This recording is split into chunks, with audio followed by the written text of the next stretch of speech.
Yeah, because he's probably 52. I think he's probably 51 or 52.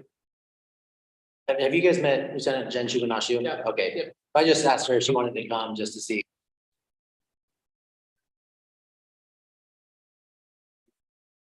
Yeah, I clicked it back. Oh, So you click. sorry. See in the future. There we go. How you doing? It's another week. We'll get in there. Yeah, I wish. No, we. By that, what is it? What? Million? Yeah.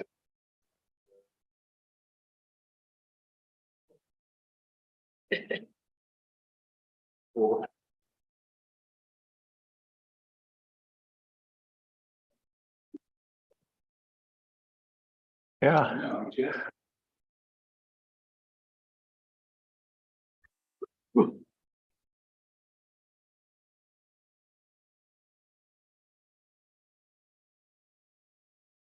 Oh, not cheap. There we go.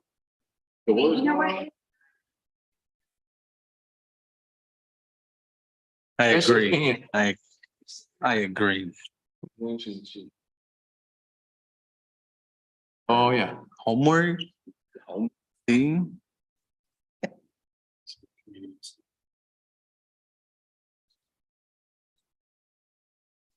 Yeah.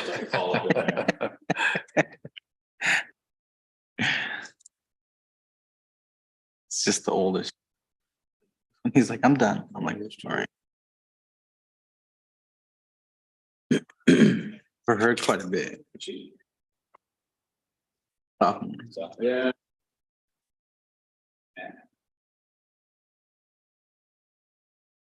Yeah, she's got biology. Her American history.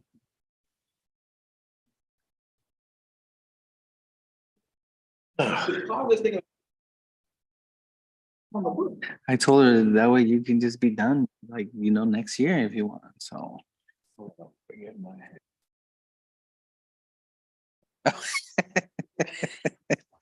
That I don't know if I forget it. I'll see you.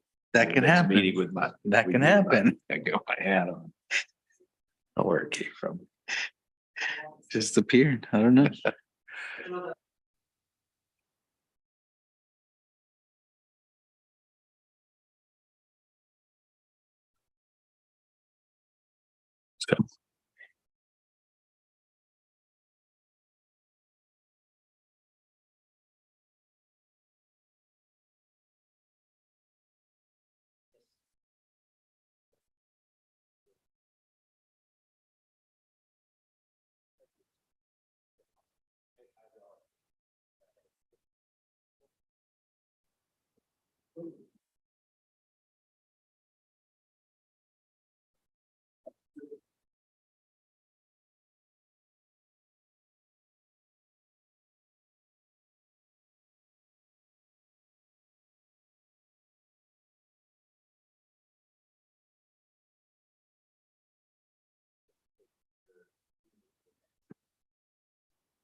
It works so far.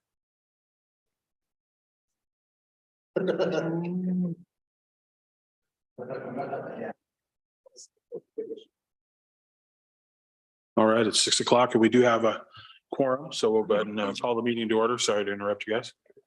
And we'll begin as we do with our land acknowledgement statement.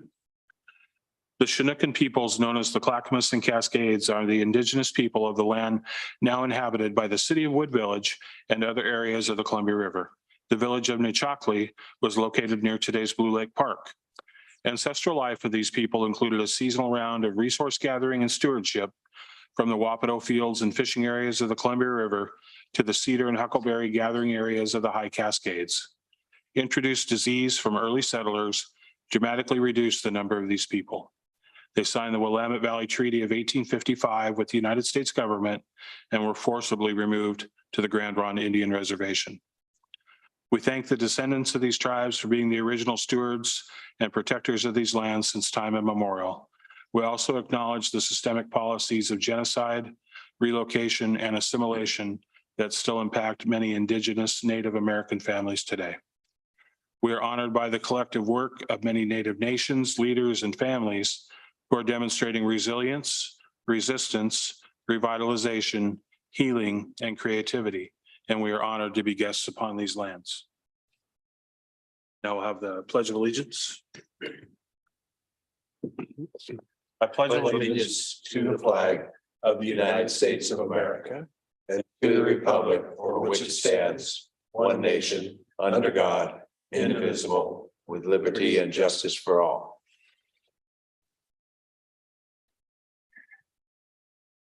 And as many of you may know, we are coming fast up on Hispanic Heritage Month, which runs from September 15th to October 15th.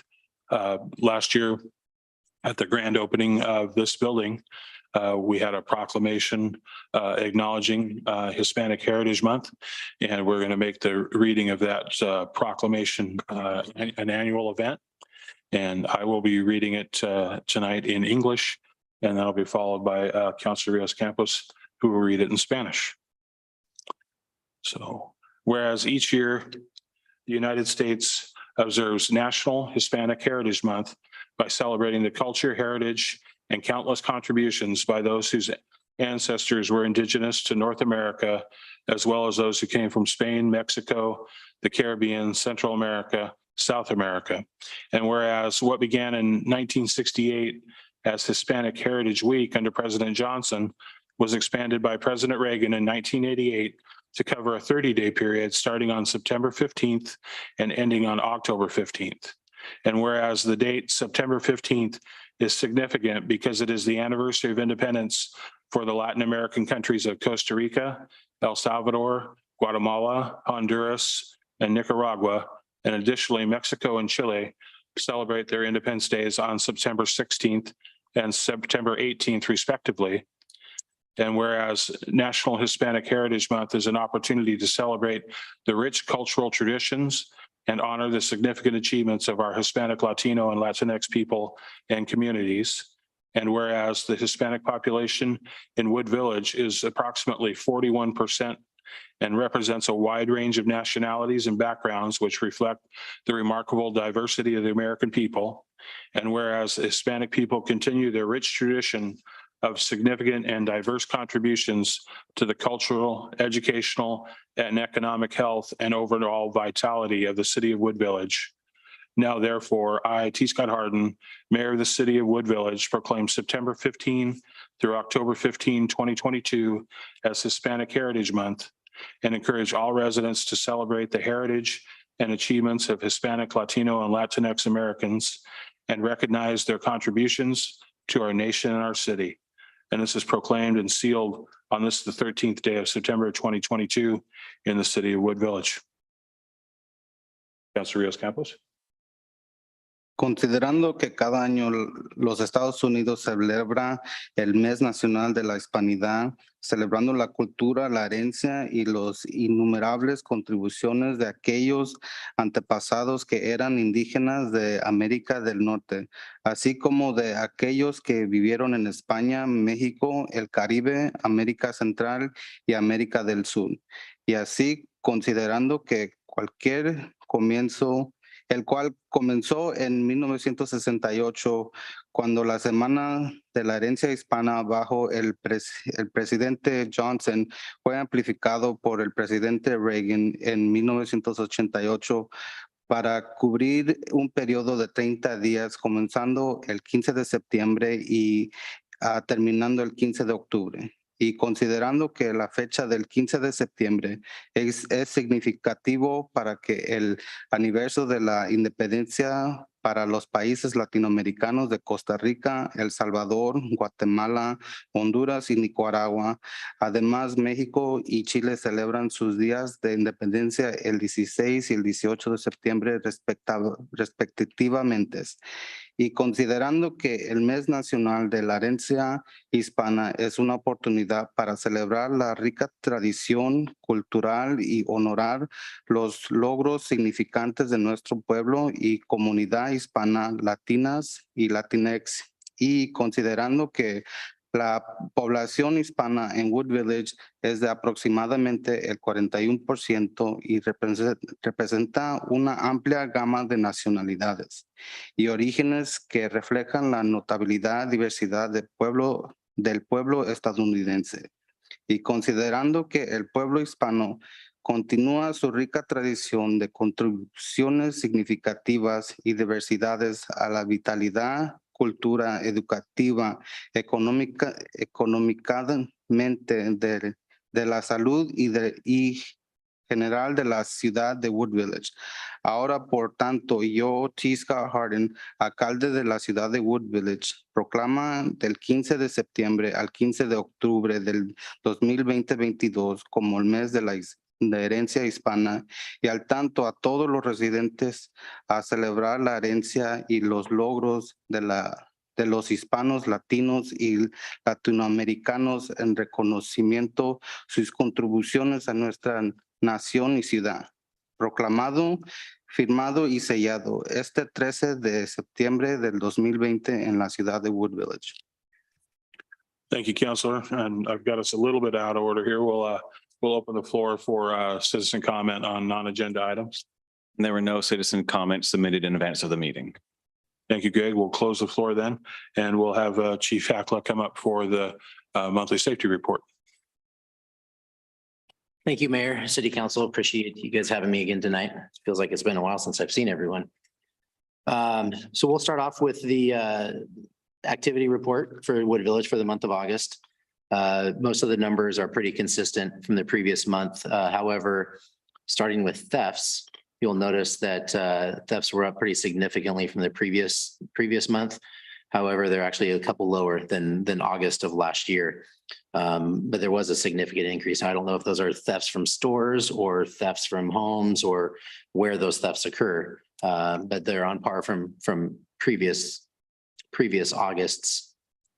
Also, traffic accidents, those are up over 100% from the previous month. Again, July to August, but comparing August of this year to August of last year, it's only up about 3.5 accidents per month on average. So not too much increase, but it's definitely up a little bit. Then you also notice the traffic stops. Traffic stops are down much more in July compared to August. I am aware that there were some ODOT grants that were being conducted on the freeway. A lot of those violations are observed west of here, but the stop itself is initiated within Wood Village, so it captures that traffic stop. So that's a likely reason for the high number of traffic stops that were conducted during the month of July from the previous month. Still down from the previous August, from on average from August, from historical numbers. Our overall call loads were down 56 calls for service for the month of August, which is a good improvement. No obvious concerns regarding times and self-dispatch, self-initiated traffic stops or anything like that. The traffic accidents, the 15 traffic accidents that were reported for the month of August, you can see that 1, 2, 3, 4, 5, 6, 7 of those are around the big block retail chains, the high traffic corridors, which is consistent with past data within the city of Wood Village. Going on to the stolen cars, we recovered 3 stolen cars in Wood Village, down from 4.5 from the previous historical month for the month of July. And also taken stolen reports, we only had 1. Going back until it looks like October of 21, we haven't had more than 2 stolen cars out of Wood Village. Often it's 1 or 0. So that's nice. I know that stolen cars has been a topic for the past year plus. Going to the individual call log, there's nothing that's really exceptional other than the robbery that occurred at the restaurant down off of 238 and Sandy. an arrest was made on that. So it was quick work by the deputies. The deputies were on scene, very observant, and were able to observe the suspect in different clothing, trying to get away. So hats off to the patrol deputies that responded and a keen eye. Other than that, I know that we're all familiar with the incident that had occurred at Wood Village, or the Fred Meyer recently. There was an arrest was made on that. It was a juvenile. The investigation is still active, so I can't really talk too much more about that, but we did have an arrest, which is good. No danger to the public. So other than that, I will take any questions that anyone has. Counselor Minor? I don't have any questions. Again, just appreciate the quick response to the shooting incident at the Fred Meyer. Thank you. I'm sure to pass that on. Counselor Rios Campos? Yeah, again, thank you guys on how quickly you guys responded. No questions on this. I did have a question, and I'm not sure if you are aware, with the contract with the Reynolds School District and the SRDs, I'm understood that they're now being called. Is that coming along pretty well, and how do you guys see that the benefit and kind of areas of need from maybe community members or us as a city? Yeah, absolutely. Yeah, and I've been involved with it because I've been leading the charge on it. So I had a meeting today with the Reynolds School District. The contract is both the school board as well as the Board of County Commissioners have all been in agreement in it. The contract is done. We're waiting for Reynolds to sign off the contract. At this point, we are preparing to have 2 SRDs. SROs, SRDs, school resource officers, were deputies, so it's a school resource deputies. We intend to staff Reynolds School, MCSO Patrol District schools with 2 SRDs. Previously, we've had 4. Staffing doesn't allow us to return to that number. However, the contract is written to allow us to add more SRDs should our staffing improve, and our staffing has improved. Originally, it started out we were going to send 1, but we're fortunate enough to be able to send 2. So yeah, we're hoping in early October that we'll have 2 deputies in the school. I believe, sorry, sir, did you want like how we see the SRDs role? And Yeah, just because I know, there was a lot of not so good, feedback from some of the SROs. And so I'm just seeing, what you feel are the changes and again, the benefits of having SRDs. Yeah, absolutely. So, in 2020, SROs, SRDs, it was one of the many, but it was one of the hot topics on whether or not it's the right use of law enforcement resources and whatnot. So when things started coming back, it started coming back up for discussion, and COVID started, things were returning somewhat to normal, whatnot. The topic of do we go back into the schools came up. Prior to doing that, we requested the school board reach out to their community, their school community, which is like over 10,000 people. It wasn't just the students, it was the students, the staff, the parents. We wanted them to survey their community to see what their thoughts were on whether or not they wanted to have deputies in the schools or whatnot. So after the Reynolds created the survey, we stayed out of it. We wanted to be impartial. They put out the survey, and basically the survey came back overwhelmingly in support of having SRDs in the school district. It varied. Yeah, there were some negative comments as expected, but the majority supported the majority of the respondents supported us being back in there. Now, obviously, there are people that didn't respond that may not want us back there, and there might be people that didn't respond that do. But for those that responded, it was the majority wanted us back there. However, the numbers weren't phenomenal. They were good, but they weren't phenomenal. But it shows us that there's still work to do to rebuilding that relationship. Part of our desire, as well as the school district and the board of county commissioners, was that we wanted it to look different. It wasn't just the same old process that we've always had it. So, we want our deputies to be involved. I want them to be present. I want them to be approachable, available, seen, teaching, talking. I want them to be, for lack of better words, a staff member of the school district and be a part of that. And it's as much as opportunity to mentor. It's as much as an opportunity to rebuild those relationships. So, we're meeting Reynolds High School is where our focus is going to be. And that's the age group where relationships probably need to be rebuilt more. than say maybe a grade school or maybe even a middle school, kind of stuff. So it puts our deputies in a position to begin that relationship building and that repairing, and then serving a pivotal role. I personally am in support of SRDs. I think it's important. I think they are in a position to where they can identify potentially a youth who might be going down the wrong path, to help mentor them, to intercept them, to try to straighten them out a little bit. But we're also aware of the perception and that not everybody wants us there. But it's a great opportunity for us to do better.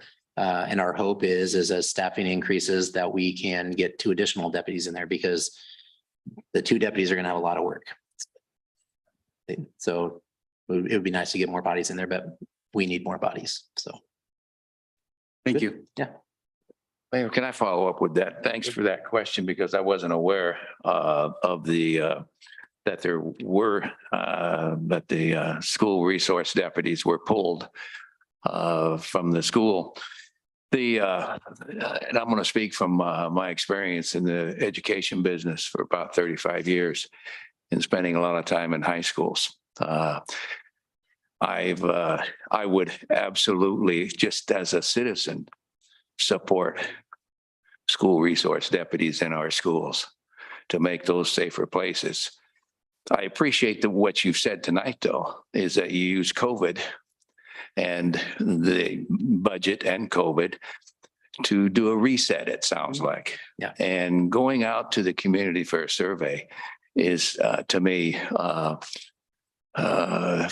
probably shows the leadership in the department that if you're going to put an officer in a building, you want to make dang sure that there's support for that officer. Yes. And so the survey came back with some that don't want school resource deputies. There's people that don't want they don't want school or police or sheriff deputies any place. So I'm glad that you did the survey, so it reinforces the departments and the dedication of the deputies are going to be serving in those schools. The relationships, I can tell you, I worked at one of our neighboring high schools, Sam Barlow High School, when Multnomah County, we entered into an IGA. And we had Multnomah County serving that high school, and then Gresham, that was a city of Gresham. But what I saw in my experiences with the 6 years as a principal there, the growth of young people getting a chance to meet the deputies, and it always depends on the deputy, as you well know, and it's got to be a fit.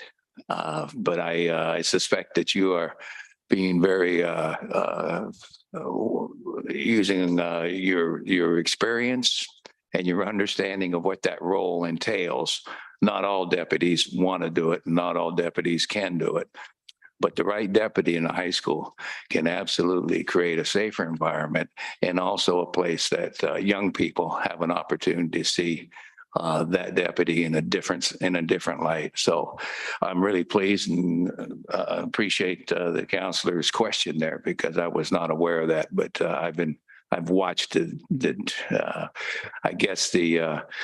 this transition and this attack on school resource officers and school deputies, and I've been appalled at it just based on my own experience in schools and trying to manage a safe school environment. So thanks.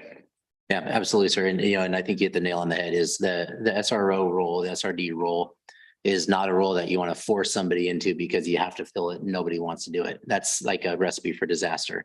So getting the right person in there can truly make a significant positive impact. And the 2 deputies that we're sending there were former SRDs, have been at Reynolds High School and Reynolds Middle School for years. They want to be there. They want to be involved. They've been privy to what the new expectations are throughout the process. They're okay with those. They're willing to take on these additional responsibilities and this new way of a role that an SRD will play. They know that and they want to do that. So I think we're setting up for a good school year for some good outcome. I mean, I would love to do a survey in a year from now and resurvey like, hey, how happy are you with the SRDs? You know, to see if there was an improvement. You know, you got to measure somehow, but either way, I think we're on the right track. I think good things are happening, and you know, if as long as we can keep hiring the way that we're hiring, we're doing really well. Things are really improving a lot. You know, maybe we can get a third potentially. Who knows? Someday, maybe even get back to the 4 SRDs. It's a big school district. So, Well, Chief, I hope you do that survey, because my guess is if it's done right, you're going to see a lot of support for that, which then can relate to the school board as they build a budget. And as the department looks at their budget, where are resources valuable and where can we improve if the budget allows it? So absolutely. good. I'd just like to make one last comment. I do appreciate you taking the lead on it, because over the last few years that you and I have established a relationship, I do see and feel your investment in the community, especially with youth. And I think that is also important as the lead on this, that, you know, crafting those responsibility and that scope of work for these positions is done by somebody with that focus of repairing, reestablishing, and, you know, sometimes even restarting over. So I think I commend you for Thank you. that. Appreciate that. Thank you. And just so the council knows, I attended that Reynolds School Board meeting. As Councilor Rios Campos pointed out, there were 2 commissioners or directors, excuse me, that voted against it, but it was a majority vote that approved. And I testified in favor of SRDs along with Ray Young, the city manager of Troutdale, and Councilor Steve Marker from Fairview. And in the past, I have not necessarily been in favor of them, particularly when they're involved in, you know, school discipline. However, in my testimony, I brought up the very same points that you just made, that the culture with the MCSO is significantly different than other agencies and better in terms of wanting to develop relationships, wanting to work on education oftentimes, as opposed to being punitive. And so I'm very happy as well to see you back in the schools. Good. Thank you, sir. I appreciate the support. Yeah, and as far as the discipline, the school doesn't want us, nor do we want to be involved in the discipline of students for school stuff. That's not our thing. So, All right. Yeah. Thank you, Chief. All right. Appreciate Thank the you, report. Thanks Have for a the good night. report. All right. Next up, we have a review of bills paid. Does anybody have any questions or comments about what's on the top sheet or what was in the staff report? All right, then I would entertain a motion then on the consent calendar. And just a reminder that the consent calendar tonight includes Councilor Minor's appointment to the Play East Board. And I just want to thank Councilor Minor for agreeing to serve. And then I would entertain that motion. I move to approve consent calendar. I'll second. All those in favor? Aye. Aye. Thank you. And then next up, we will move to Resolution 24-2022, fire inspection fees with John.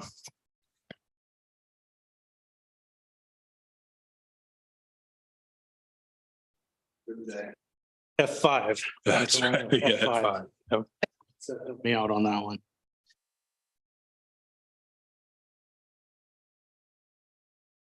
We all remember. And over time, we'll remember it differently. It'll be the time where Greg just shouted, hit F5.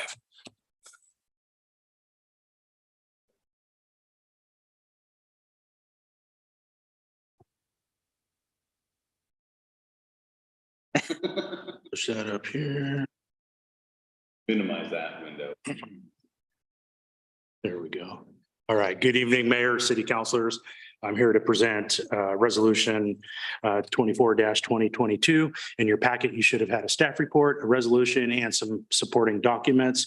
This is to update the Gresham fire fees as described in Municipal Code, Chapter 8.28. You gotta put it back in because. There we go. Too many clicking moving around here. Read this here. Okay, so in the proposed fees. Gresham adopted their resolution on June 21st, 2022, with providing exhibits A, B, and C as provided in the staff report. We do have an intergovernmental agreement with Gresham Fire from July 1, 2015 to June 30, 2025. It's a 3-city IGA. Gresham provides enforcement and overseeing of fire, administers fire and life safety code inspection. The last update was 2020, and prior to that, the last update was 2008. And so basically just, staying current with fees, and city council may direct staff to amend the proposed resolution. This may violate the IGA. I think It would result in some potentially less than ideal and pleasant discussions about the general fee structures, the administration of call it the fire service, the administrative side of the fire service. So I mean, these aren't fees. Your house catches fire, you don't get like a bill for that. These are all the inspections, different permits, and it is kind of part of that IGA agreement that the fees are the fees are the fees, because Gresham costs are the costs. And, this makes it easier and equitable across the jurisdictions in administering those different permits and administrative inspections. in the proposed fees were provided in the staff report. Staff recommends approving the resolution. Again, 2022, as presented. This supports goal number 2, excellent police, fire, and building services, and effective local, state, and government relationships. With that, I'll take any questions before the motion. Councilor Meyer, No questions. Thanks for working on this. Councilor Rios Campos. No questions. Thank you. I don't know if the staff will have any view on it necessarily, but we know that Gresham is a city that's having some financial issues. Do you feel like the 5% increase is at all arbitrary, or that there's value in it, or that they suspect that there will be value in it besides the fact that costs have gone up, and this might just be responding to that? So I think all the above, but also really think about since 2008, there's only been one increase, and that was in 2020. And now the second increase in over 14 years. So I think that goes right. Cost of living increases and other fees that are increased. Yeah, I think there's kind of, say, 2 or maybe multiple things going on. One, certainly cost of living and what we've seen the last just 2 years with inflation and kind of that shock to the system. The other thing we know Gresham is doing is a comprehensive overview of its kind of services, its service models, its cost recovery system. Don't know 100% if this was based on part of that, but I think between inflation and they're taking a deeper look at, making sure they're getting cost recovery for their service, I think it's a mix of that effort. Okay. But certainly I think it's still reflective of the value of the service. Okay. Thank you for that. All right, then if there are no, Councilor Minor, did you have? No, I was just gonna move to approve. All right, entertain that motion. Okay. Thank you. Move to approve resolution 24-2022, establishing updated fees for fire safety inspection and permits as provided for in the municipal code section 8.28.060 from the city of Gresham Fire. Second. We have a motion and a second. Is there any further discussion? Hearing none. All those in favor? Aye. Aye. Motion carries. Thank you very much, Sean. Thank you, Mayor and councilors. And next up, we have a discussion of our code compliance and enforcement update with Greg. Thank you very much, Mayor and members of the council. Might get it up on the screen. Again, this is a discussion item. We're not asking for any kind of specific action or request. It's really more of a time to ask questions, set different standards, expectations in our code enforcement and compliance area. So what brought this on, it's been, I wouldn't say a hot topic over the past decade or so, but it's certainly been a topic. It gets brought up every now and again, whether it from council discussions and actions or citizen questions, concerns, or, you know, some sort of radical case that just brought it to attention. In this case, it was kind of brought to light through our tiny home discussions and our open house and the concerns people had about, well, how can you have these new regulations, especially in backyards and non-visible areas when there's difficulty enforcing that in the first place. And gee, there's been some ongoing cases that seem to take a long time to resolve. What can be done about that? And so, you know, you asked of us those questions. So we asked our attorney the question, and I really do want to thank Jeff and his team in helping us with this. One, that legal memo was, I enjoyed reading it because it was well-researched and thoughtful. I had to read it about a dozen times to get the gist of it, but that's a me thing, not a Jeff and his team thing. And that's because part of Miller Nash's program, they bring in, was it a fellow or you have a special term for it, don't you? Summer associate. Summer associate. And so it was provided at no cost to us to basically get this in-depth analysis of what we should or should not be doing in terms of, you know, general compliance, and especially when we need to take some sort of abatement action. So I've arranged this for just a very brief overview of our current code. Very brief, kind of a general history of our enforcement and general actions, walk through a bit of the memo in layman's terms or Greg terms, and then what we plan on doing moving forward, and just allowing you all to have that conversation. So anytime you have a question or a comment, you know, this is really subject to be kind of a discussion. So in our municipal code, which is a very big code, the most common livability standards are in section 8.16, and that's the nuisance code itself. And, you know, through that, it's several sections, several bits. It has the specifics of, you know, what's not allowed and notice requirements, things of that nature. In general, the code provides for a 30-day correction notice, and we're going to get into why it's not just 30 days and then you can go in and abate. But generally the code says 30 days, and that's for, you know, the tall grass, the accumulation of debris, you know, that kind of things.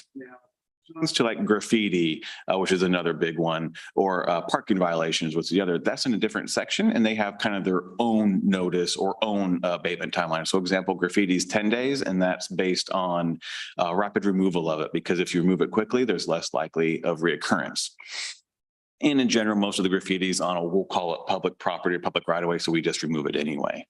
And then for parking, that's 48 hours. And whether that's, you know, a vehicle, personal property, it's 48 hours. And there's a whole different, call it notice requirement for that based on state statutes for towing requirements. Because generally, if someone's parked on the street and don't move, they get noticed for towing. Most of the time, just the notice itself resolves the issue. But again, we'll get into a little bit later why there's some habitual offenders, why you can't, it's not easily solved. So in the history of our enforcement, when I first joined the city, called 14 years ago, it was complaint based only, and that was it. And even the general nature of the complaint, if it didn't seem, call it valid or concerning, there was no action taken.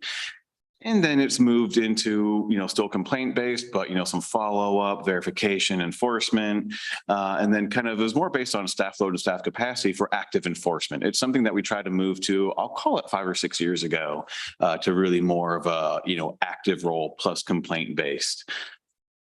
But again, this is blocking. Well, anyway, even at best is, you know, we would patrol the city about once a week, give or take, and that's both following up on current violations, looking for new ones, or verifying new complaints. And the complaints, they can be filed in person, phone, email, and we even have an online form. People can go to our website and just fill out some basic information, attach pictures if they want to, and send it our way. So that's kind of the history of our enforcement, but in general, last few years, we've moved more towards active as well. So the legal memo was attached to the staff report, which does make it then open to public purview. But in discussing it with Jeff, we actually thought that could help educate the public and why we have to do some of the things we do, because they're really grounded out of constitutional rights and some state statutes. And that's the 4th and 14th Amendments mostly. I mean, I think there's probably some other statutes and other ORS things going on in there, but that's, equal protection, search and seizure, and then right of privacy. And that's what really guides what we can, can't do, or how we do things. Basically, the general gist is if you can see it from the right of way, there's no expectation of privacy. So it's very, very easy to take action on that. And that's been our historical approach to code enforcement.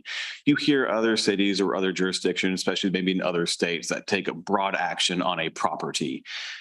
We can do that, but it does take an administrative warrant, and there are, levels to get there. You need to meet certain criteria. It's not just so-and-so's neighbor said. You need to find some means and method, documentation, some sort of evidence or testimony to get an administrative warrant to then go ahead and actually inspect the property and verify if there is or isn't a violation there. And that's something we just haven't historically done. And as we get to the end of this, I think there's a few cases when we may try to actually start that process. There are also then due process considerations, and that's, part of then the noticing. There we go. You need advance notice, multiple notice to be heard, opportunity to appeal, and based on the case law and Jeff's memo, that's really not done in one notice, and that's really not just done a mailed notice or even a notice posted to the property, because it has to be property and property owner, because you could get in a spot where it's someone renting and not necessarily the owner of the property.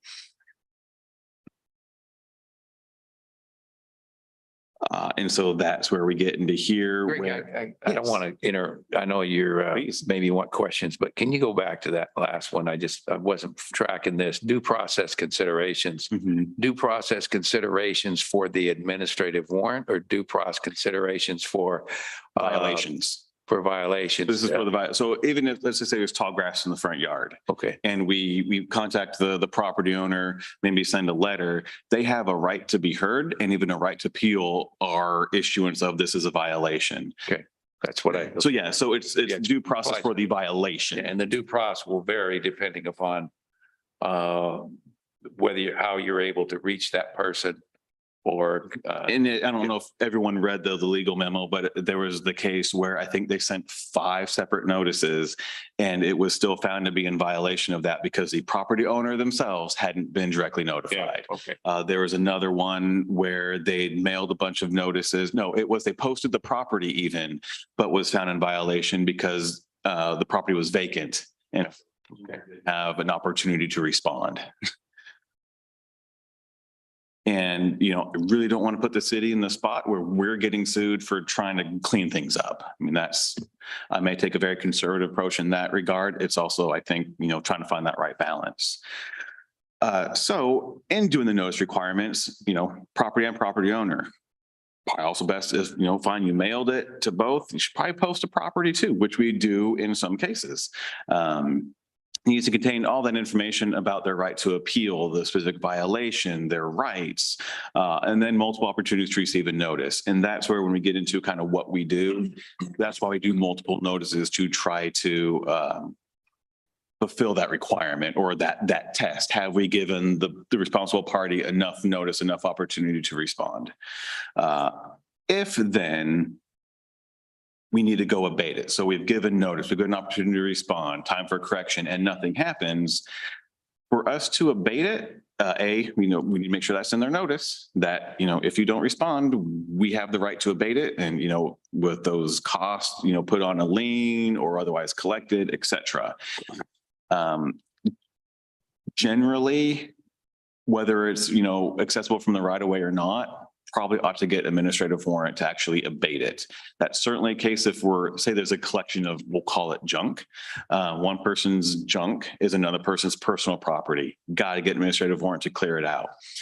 If there's tall grass out on a corner lot and sure, the front's accessible, don't need to go behind a fence or something to get to it, should still get a warrant as you're entering someone's property, or including if it's behind even a locked gate or an unlocked gate, administrative warrant to abate it. And that's something we haven't done in the past. And to get that warrant, you got to prove to the court, to the judge, you've met these tests. So because of all of that, we had some community members saying, gee, it'd be great to shorten the timelines, because as is noted in the staff report, could take about 90 days from the point where grass is a bit tall to taking action. That's quite a bit of time. Short of, I'll call it repeat offenders, which there's very few of those. Not a lot of opportunity to shorten that time frame, and even so, 15 days, give or take, because you need to provide that opportunity to respond. How we generally do it is, the first notice, most folks, generally if they've got tall grass or accumulation of something's happened in their lives that maybe the mower broke, or, a family member passed away and they inherited a bunch of stuff. Or, there's a lot of reasons that we hear of why all of a sudden there's a new violation in town. And so we like to make a contact that's friendly, educational, helpful. Like, we've had it where someone had all this furniture outside, like what's going on? They had a family member pass away and they had to take all the stuff out of the apartment and they had nowhere else to put it. Don't really want to send a nastygram. They've already been, they're upset, they're harmed. You want to try to help. Another example is a gentleman, blackberries, tall grass. Turns out he couldn't physically mow it anymore. So we help get a nonprofit come in and set up something where it's done regularly. Now, again, that's most of our cases, something happened, or sometimes people just need that reminder. If they still don't contact us in that, first notice or take action in that first notice, the second one reads as most cities' code enforcement letters do. It's very, to say harsh language, I think a bit harsh, but Structured. yeah, structured, strict, it's very regimented language. Appropriate. And that provides a lot of the detailed legal language, which on a first notice historically has scared a lot of people. They think they're automatically getting fined, or they're going to go to jail, even though on record, no one goes to jail here for any violations. They're all civil penalties. That's not the case in other states, though. But people don't know that. They just read in the news, so-and-so 90 days in jail for not cutting their grass. They get a legal notice looking from the city. We don't want to scare them. And then we also do a final notice that really reaffirms the legal language, our legal rights to respond and take action, which we would use all of those to obtain an administrative warrant to go ahead and abate. We know there's, I'm going to say 3, maybe 4 cases where there's some historical backyard stuff going on. And I think we heard about that during the open house and public testimony about tiny homes, from neighbors and things. It's something that I think we actually ought to start tackling. And I think in most of those cases, there's something else going on, and it'd be great if COVID wiped out some of the normal social services and social channels for volunteers or other services. It'd be great to wait a little bit more until those systems are back up and running. So in case some of these property owners need some help or assistance, there's actually help and assistance available. Really don't want to be in the spot of, you need to clean this up. Property owners can't for a variety of reasons. And then we're in the spot of, taking out everything from a backyard and things like that. Vehicle movement, as I mentioned earlier, the tricky part about vehicle movement is, luckily in Oregon, it's still legal to mark the tires, but I think it's the 6th district in the United States. They made a ruling that it's illegal to mark the tires. District. So we're still okay for now. So what we do, we get a complaint that says, so-and-so's car hasn't moved in a couple of days. So we go out, we'll actually mark the tire to the street or tire to the curb. And we'll come back in 48 hours. If the lines still mark up, we notify the sheriff's office to put the tag notice on. That actually gives another 72 hours to move the vehicle. And in most cases, the sticker gets the vehicle moved. Tricky part is, great, we mark the tire. Some people know to look for the tire marks because it's not their first time. They could drive it for 100 miles and repark it. They could drive it for an inch. If the tire marks don't line up, we cannot enforce it. And there's no way around that, short of parking districts or permits or some sort of additional administrative process.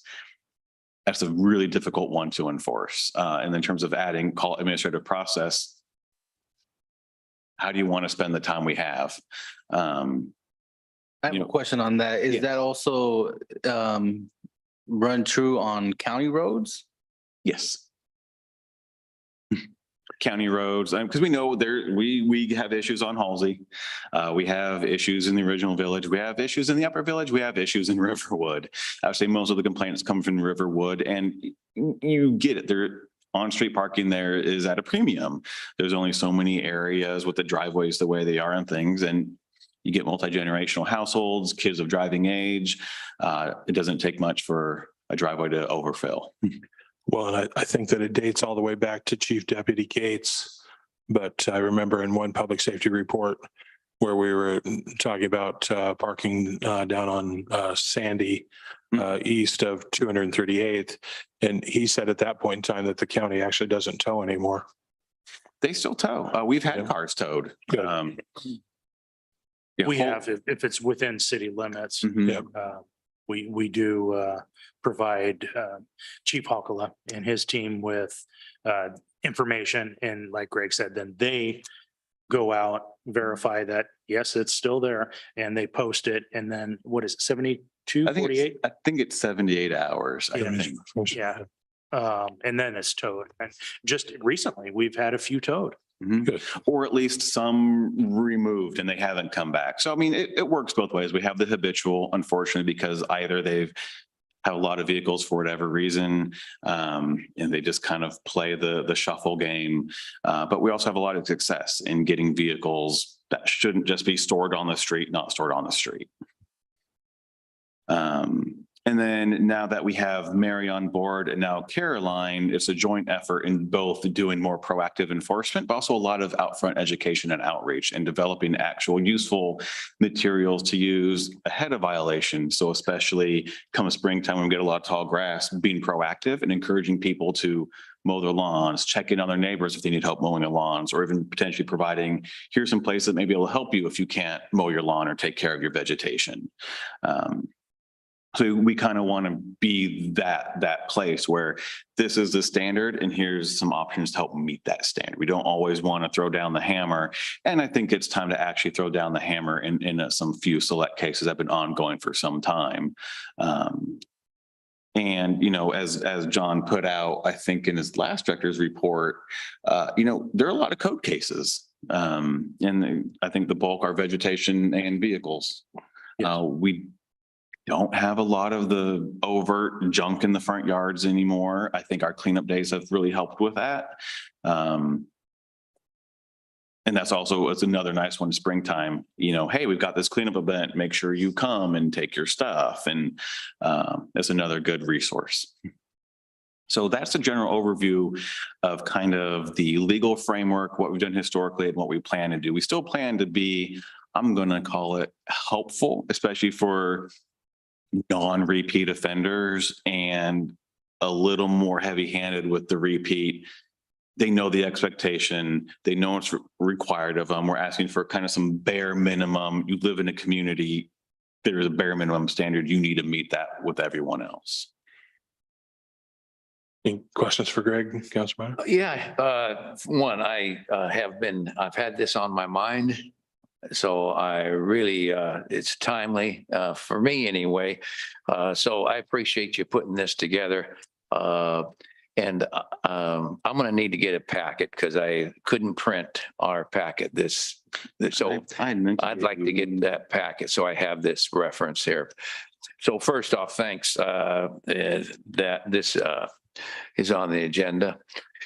And it is, I appreciate that, on these sorts of policies or enforcement, laws, statutes, whatever, I believe it always needs to be a balance between, there needs to be some situational awareness that the organization has.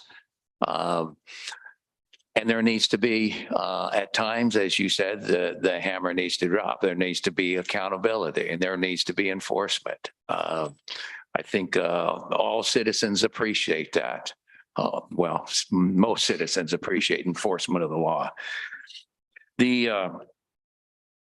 A question I have is, in my experience, where things get tangled up, I have no issue with the philosophy here. I mean, and the report helps me understand some things. The issue can be when you start the process, and then through whatever issues may come up in the office or at the residence, but the process isn't followed in a timely manner.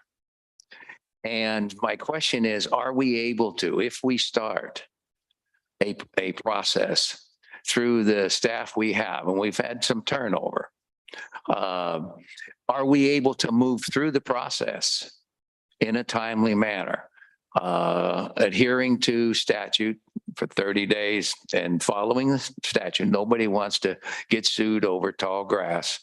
But are we able to move through that consistently when we get a complaint? I think in more cases than not, yes. And that's part of having now two people kind of leading in the code world. And then John's actually done quite the exceptional job, especially on the, I want to call it high visibility or high impact cases of also tracking, following, and making sure here's the deadline for this, and kind of being ready with either the next notice, the final notice, additional contact. Just more of an active role Yeah. in okay. that. And again, hearing what the mayor, counselor, what you are saying of being more proactive and being, we are the eyes of the city out there. So Yeah. we are, taking that approach.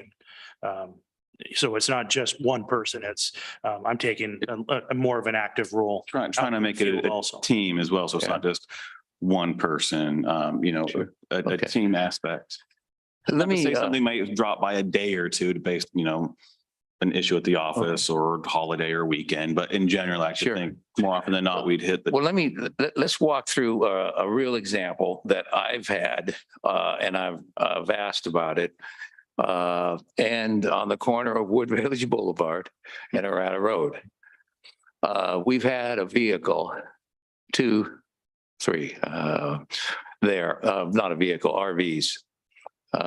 Vehicles too around back. But we've had that RV there, that one RV that is sitting there. And then now they brought in an old, that's either an Argosy or an old Airstream. They've got it in their Little shed thing. Yeah, going to rebuild that. Which they gutted and left all the debris. Yeah, you got it. And then they pulled another one out of there. So walk me through why that motorhome It's still is still sitting there when I moved back to the city in 2014. That one, it's the case, they have essentially two options. One, park it on an approved surface, which is 3/4 inch minus gravel at a certain thickness or some sort of pavement. It's on neither right now. It's also in a state of disrepair. So kind of two things going on there. Ideally, that is not kept, fine, build a structure, put it in the structure, or remove it from the property. And in that case, to move forward with that specific example, we will restart the clock on it, essentially, send out new notices. We also know that one's a bit tricky and that the property owner is listed as living there. We also know no one lives there. So that's one where we will also mail it and post the property. We will do that several times with the deadlines of either make it appear operable and parked on an approved surface, or move it from the property, or put it in a fully enclosed structure. By the time, say, that timeline runs out, we'll just call it 90 days for simplicity. If nothing's done, we would then have to take the step of getting an administrative warrant to essentially tow the thing. And the tricky part with that will be no tow yard is going to take an RV without substantial amount of money. So we'd pay it and then lien the property. Yeah, but we haven't gotten there yet. We have not So gotten there yet. It is in violation, has been in violation. So what's kept us from moving forward on that one? Staff's want to do it. Previous staff hasn't had, I how do I put this in a couple different ways? One, relative priority according to other code cases. Okay. That's one. Two, relative priority in terms of other duties. And then code enforcement's not fun. You're no one's friend. The people calling with complaints are mad at you because they've looked at something for a couple years. The person you contact with is angry at you because you're telling what they can and can't do on their own property with their own property. So, I mean, I get it. I did Okay. code enforcement for Fairview. You're no one's friend. It's not the funnest job. It also needs to be made a priority because there's been things like that for years. And some people do very good at following the law, and it's not okay that others essentially ignore it. And now that we have essentially a teamwork environment, an updated legal review, we have what we need to actually move forward on some of those longer standing, they've just ignored us cases and gotten away with it. They're not going to get away with it anymore. I Well- think you're going to see a few administrative warrants. You're going to hear about it. And I know, it's probably frowned upon, but in order to get some of these folks in compliance and the one specific that you're talking about, and I imagine that's where it's going to go. Well, I'm personally, as a counselor here, not afraid of an administrative warrant. Right. That And I- staff but I- issues. Excuse me. I think the direction from past council was Not to. not to be Okay. proactive, to be, Okay. take a back seat and Always use a velvet hammer. Always give deference to the property owner. Well, you're hearing from me, all right, and then my guy, two Well, colleagues on my side. As here, I said, they don't know, but- the an advantage and a plus of the tiny home discussion, while it didn't go in the way that, of creating new housing opportunities, it did create opportunities for new discussions and what are relative priorities. And we heard loud and clear, code enforcement on the basics is a priority. Well, and again, this is a great discussion in my mind. I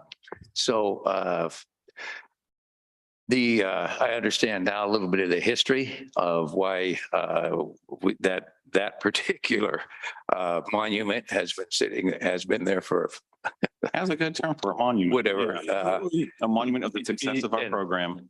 And I think too, also just having Jeff and his team provide this That framework. this- And Document and I understand the reality too, Greg, when you're talking about staff and talking about, really the will to go in there and have somebody get in your face, and the willingness to do that.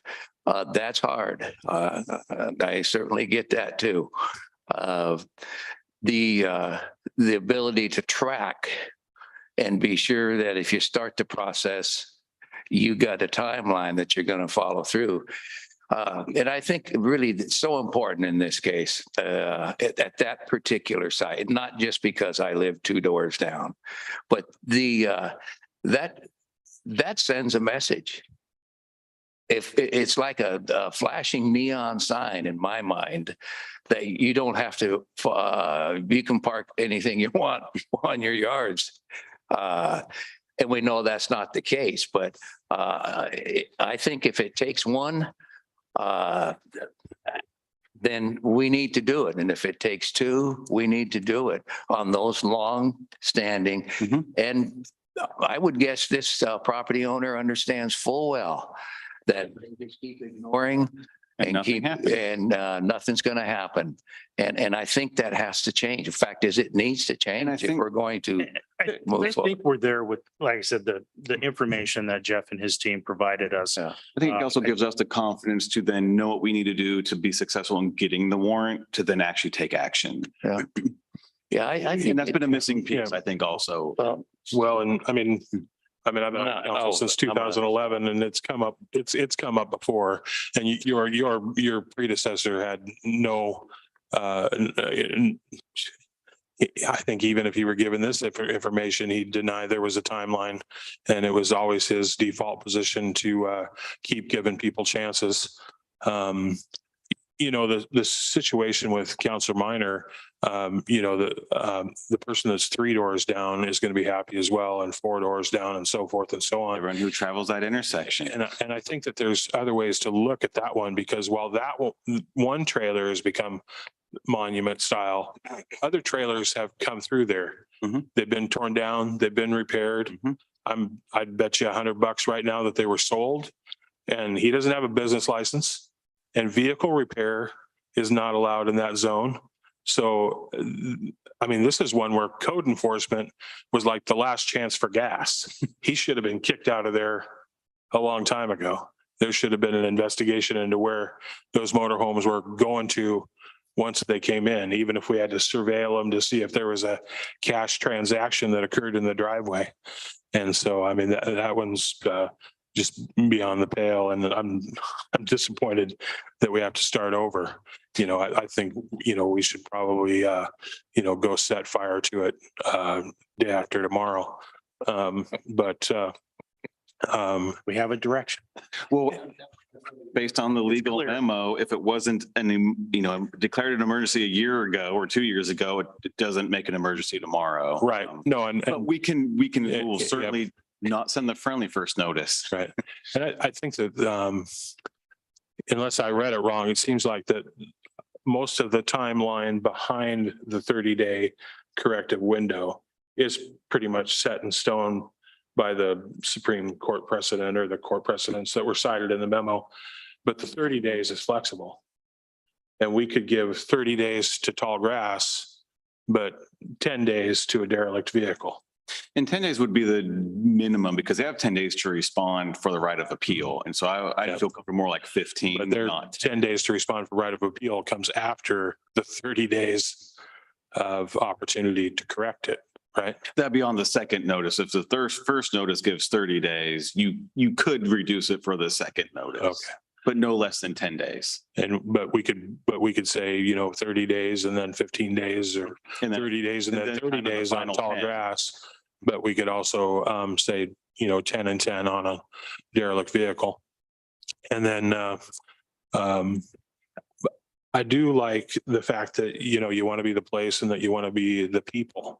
And so I think that's something that we talk about maybe at our retreat or maybe even tonight is that when you know the case better than us, family died, no place to take the belongings, then we offer to haul them away for them to be donated, and we bring them back their receipt, and maybe they pay us $25 when they do their taxes.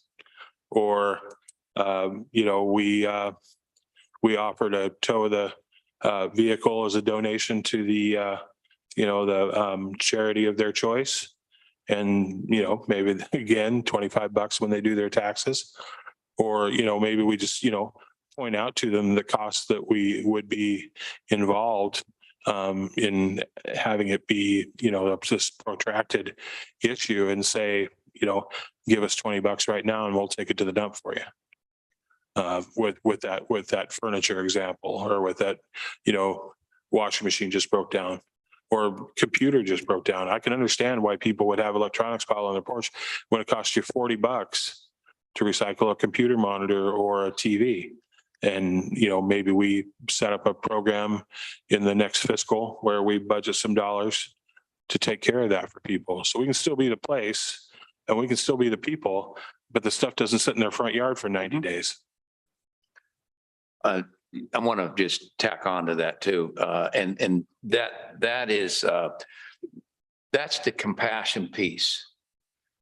The compassion piece is not just letting people do things.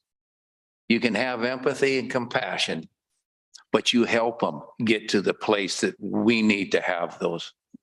If it's mental illness, let's figure that out. If it's, we have, you know, physical issues in the house, let's figure it out and try to find a solution to help move people through there. And the, you know, in most cases, the simpler thing would be to, if we could get, you know, to move some junk out of there, they haven't got around to. But that balance, and we can have, and I'll say that again, we can have empathy, we can have compassion, we can have understanding, but we still need to move on these issues and find ways to do it. And maybe that way is a way to avoid warrants, because correct me if I'm wrong, Jeff, we need to have a warrant if we want to go in there, you know, doing whatever legal notice to the residents we have to do. If they But invite us. essentially without their permission. But if we have their permission If we say, we're gonna get rid of what's in your front yard for you. And by the way, we know you've got twice this amount in your backyard. Can we go back there and get it? We can go, right? If you have their consent. For me, You wanna be before we, sure If you do that, It's in writing. it's in writing. Right, yeah, yeah, Documented. sure.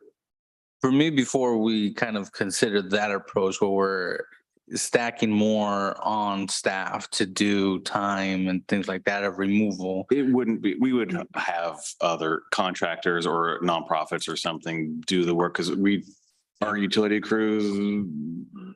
Well, and some of, Couch yeah, on some the of those side of the nonprofits will tow for you. Well, and Yeah. that was my kind of thing is. Yeah, we would you have to know, find a with- partner agency. yeah. But we can facilitate it. And then that was my suggestion was, have that list ready when approaching residents and say, here are individuals you could call. and Habitat contact. and Salvation Army pre-COVID, I don't know the rules now, And Yeah, would come and pick it up for you. we had a pretty decent, at least network pre-COVID. Yep. A lot of places don't exist anymore. And then, I can appreciate too, particularly with the guys that are doing these motorhomes, that there could be retribution. And, and I'm not sure that I would necessarily want a staffer delivering that warrant unless that's what the law says we have to do. I would advocate that we ask the sheriff to deliver those Oh, warrants. yeah, we would both in delivering it and then actually executing it, have a deputy nearby, standby. And again, in the case of like tall grass, where we have to then maybe mow it, we contract that out. That's not our people. Yeah. No, and that's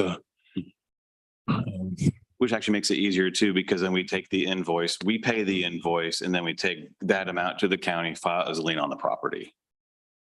So My they not only- collect it for decades, but one day. one day, that's right. And then my only other comment was if we're using this as an opportunity of education, I think it is proper that we ensure that material is available in other languages. Multiple languages, as well, absolutely. And things of that nature. And then as we might be jumping back into the main streets on Halsey is where there'll be a different set of codes for that particular street, or will it all be just kind of the same process? In terms of like, say someone's landscape strips over. Yeah, or It- parking and things like that. Same code. Same. Yep. Same approach. I guess the last, or I don't know if it's the last, but I would just like to say that, again, this conversation is good. I'd like to have us revisit it after you've had time to think through this conversation. Once I guarantee the first time we go out for administrative warrant, one, it'll probably be a learning lesson for us, and we may need to tweak some things to get it, and we will learn from that. You also hear about the first time get an administrative warrant, but we're also, as John puts in his monthly reports, keep you up to date on cases, caseloads, and then any kind of feedback that we're hearing as we I don't want to call it reimagine this program, but essentially boost it back up and fully support it. And that was, we heard you all, certainly from the open house events, like code enforcement has to be a priority, which is part of our restructure. You'll hear about at your next meeting and kind of why we did what we did and what that could do to support the community's goals and values. Yeah, I actually kind of look forward to hearing about it because in fact, there ought to be a press release because that's when other people are going to start to realize that, we've kind of taken the gloves off, and while they, might have 90 days, which seems like a long time, it's 90 days. And then there's going to be an action taken. Yeah, I mean, if, 90 days, yeah, it's a long time. Also, if you have a derelict RV that you can't do anything with for years, 90 days is not a long time to sort that out. Nope. And replace RV with whatever. I would say, what do you think? Half a dozen, 8 of those types of cases around our city, which on a whole, not too bad. And they need to be addressed. I mean, that's not an excuse. Oh, well, only 6 or 8. Well, no, it's 6 or 8 that they're not upholding our community vision. In getting back to the monument case, Which we will dub it now. I think the mayor brought it up, and to me, again, there seems to be violations beyond they're not parking on 3/4 inch minus rock.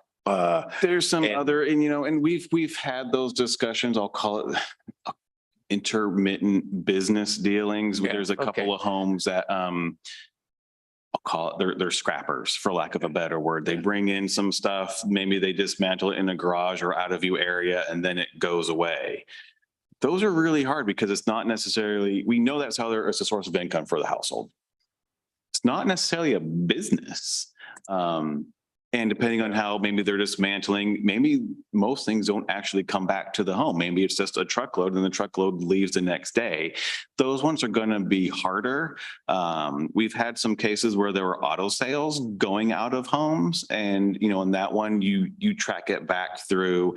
You kind of look at where are they advertising the car for sale, where's the office located, is there an office located, and then actually DMV is a really good partner in that too. Do these things ever reach a point where they may be a fire hazard? The debris, I don't know whether they can ever fall into a category like that. but they just- It's possible. The Yeah. probability. What's tough is the backyard ones where we cannot see it from the street. Yeah, We're just taking neighbors' word for it. Not being able to see things from the street. right. Well, there is It is challenging. there is combustible liquids, fluids There is. in these Propane tanks. vehicles. Well, so- yeah. So all I do is just, if you have to broaden it and look at some other issues with certain cases, they become, Bigger the cases. priority, and they become Yep. a little trickier. And that's why Jeff is sitting here with us. Well, and can we use, materials that the neighbors provide for us without us asking for them, to support the application for the warrant?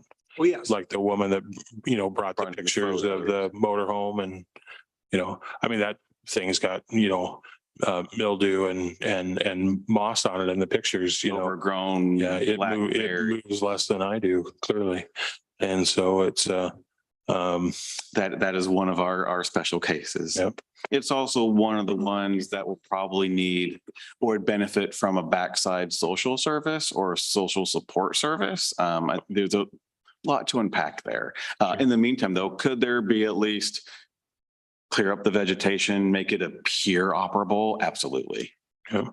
Start the clock. Yep. Probably next week, some of, Well, I mean, don't want to scare off Caroline too quickly. so if she's listening, then I just mean, start the clock. Yep. And then begin to work with the people. Yeah, I think over the next several months, you all will see some things move, literally. One way or the other. You hit start tonight. Pardon me? I said you hit start. Oh, yeah, we're,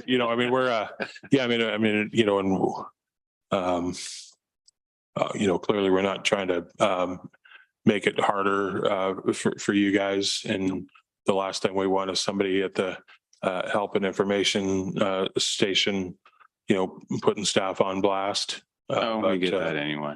But, it's, No, you're providing clear You know, direction. yeah, and it's, it's instead of punishing like the 6 frequent flyers, we're punishing the other, 4,214 people that live here. Because they're potentially victimized by it as well. And I think, where we're talking about getting warrants and being a little heavy handed, that's the exception to the norm. I think, from our experience, most people want to do good, try to do good.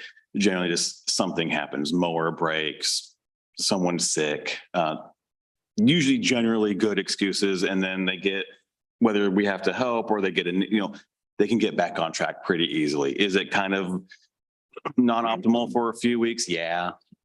It then usually self-manages. We don't hear about it again, maybe until a few more years, till something else happens or someone else moved in and just something happens to them. But I say the bulk of cases are just things that's got out of hand a little quickly for a variety of reasons. And so that's the bulk. And then we also have a framework for the special cases that there are monument cases. I gotta get some water. Here. I see a newsletter article in the future too. Yeah, big one.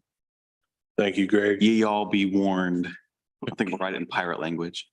Yeah, I mean, well, we brought it up in the council meeting that followed the town hall meeting, the code enforcement is a two-way street. And if you're saying that we should be more proactive, you might be inviting us to your house.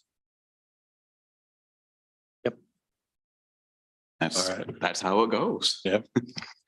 Thank you. We'll wait for the counselor to come back, and then we'll have our discussion of the city hall construction financial summary with Seth.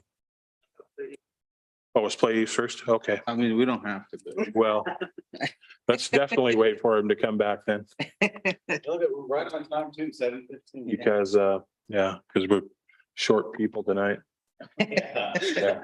He's already It ready. would look real funny if you were making the presentation to one council member. That should just leave. Yeah, just you and I'll talk about Play East. Ira. Just as long as you don't make any decisions. Luckily, no decisions need to be made, so.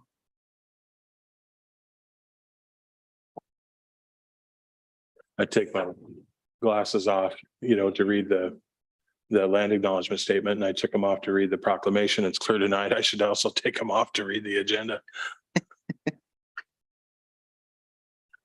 Thanks for giving me. All right.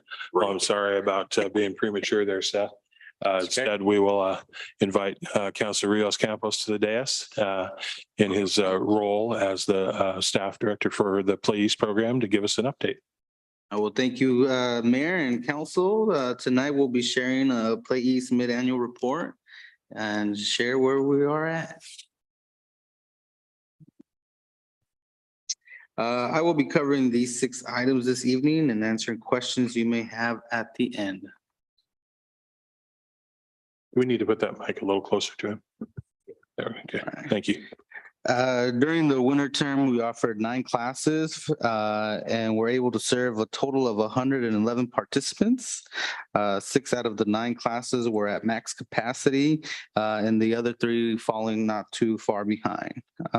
This graph shows comparisons of previous years. Even though we are not where we were pre-pandemic, we feel we are headed in the right direction. In spring, Play East increased the number of programs we offered, and we're able to serve 145 participants. Out of the 10 classes, 7 were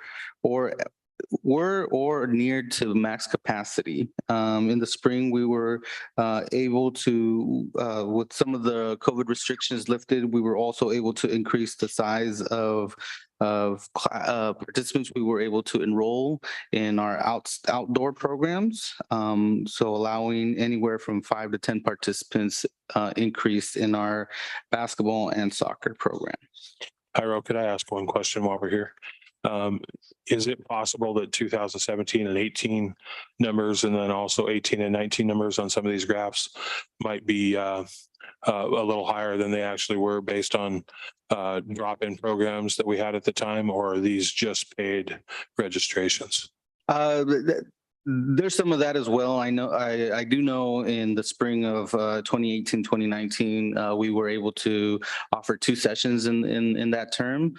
So that also increased the participation in our program. So, roughly having anywhere from 8 to 10 classes, that term we had anywhere from 16 to 20 classes offered. So that's a big significant increase in participations. In the previous year, that was kind of before I stepped into this role, so not quite too sure what was being offered at that time or how those numbers were being collected through. Okay.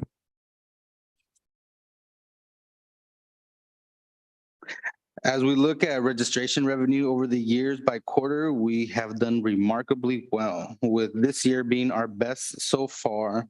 I think I missed the graph. Nope. There we go. Sorry about that. The highlighted bars are the last 2 years. And as we can see, starting in 2020, 2021, the slight increase by quarter. And so that is also due by how many classes we were able to offer as COVID restrictions lifted. And then in Q1 of this current fiscal year, you see the huge spike in registration revenue, and that's due to the amount of camps we had been able to offer. It had been the most camps we'd ever offered during the summer. And so staff really took note of that. And that was really our biggest intake for registration revenue. Here's a comparison year by year, and as you can notice, this fiscal year has been our biggest one, and again, a lot of it was due to our summer offering. Spring did have a big factor in it, with some of the factor having to do with slight increase in cost to registration fees increase. Here are some preliminary budget numbers, and the program we've been able to be financially stable over the last I would say 4 to 3 years. This current fiscal year being able to cover 133% of our program's cost through program revenue. A big tribute to this factor, obviously the great fundraising effort by our board, really raising more than what we budgeted. And like I mentioned before, another was due to registration, and that's those slight increases that we had seen over the course of that time. I will mention that a big portion of registration revenue that was intook in last fiscal year was due to early registration for summer camps that took place in the current fiscal year, but we took in the registration revenue last fiscal year. So we see this, staff sees this as a trend moving forward, where a lot of more parents will be pre-planning and pre-registering for camps that won't happen until the next fiscal year. But staff will note that, and as the budget season comes, we will ensure that we capture that and adjust our numbers accordingly to that. Place has always been a big supporter of community events. Kind of 3 main events that happened last fiscal, this last couple terms were the Cinco de Mayo event put on by Metropolitan Family Services Sun Program at the Fairview Elementary, the Easter eggs by both Easter egg drives by both cities that we were also a part of. Through kind of all the efforts, Place was able to provide more than 1,000 arts and craft kits to students in the area. As I mentioned, we had our fundraiser in May. It was the 5th annual fundraiser where we raised more than $35,000. This surpassed not only our budgetary number, but our goal of $30,000. I do want to take this moment and give a big thank you to Morash Meat, Northwest Natural Raw Pet Food, and Fairview First Community Credit Union for stepping up and being our premier partner this year. I also like to say that this is the 4th year the credit union has been Play East premier partner and really investing in our program and in our youth as well. We'll take also a little peek at what we did during the summer. During the summer, we had 10 camps in these various of classes. And as you can see, we've also increased the number, not just of camps, but what kind of offerings we offered. And so bringing in some STEM programming and some nature-based programming as well. Did you say STEM? Chess for Success, yeah, so. Oh, Chess for Success. That's the name of the program, but STEM based because Oh, okay, yeah. I was just looking for some STEM programs on that list. I didn't see them. No, yeah, okay. STEM based and also our soccer program did more than just provide soccer. So they did some art, some small language activities as Yeah. well. So it was a well-rounded programs and camps that we were able to offer. This summer, we were able to serve 140 participants. This is about a 42% increase from last summer. And so again, last summer being, our first summer offering as many camps as we had, and then this year increasing the number of camps, obviously is a big tribute to that as well. With the increased number of camps, did we reach capacity on every one of the camps? No, I believe we only hit max capacity on 2 camps, 2 others coming close behind. But these were higher max capacities than we've had in previous years. Okay.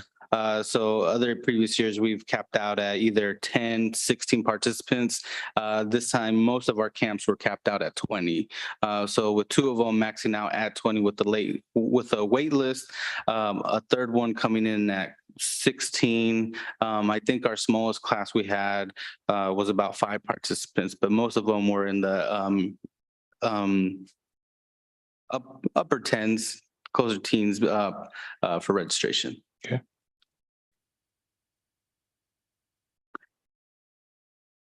So this is just a graph showing if registration revenue was captured quarter by quarter, this is what this would look like. And so you can tell that this year, Q1, with camps, we would have, with registration revenue, we had more than $20,000 in registration revenue, which is extremely more than we anticipated as staff, but I think it's showing that this is an area that as plays we can focus in and is a big need in our area.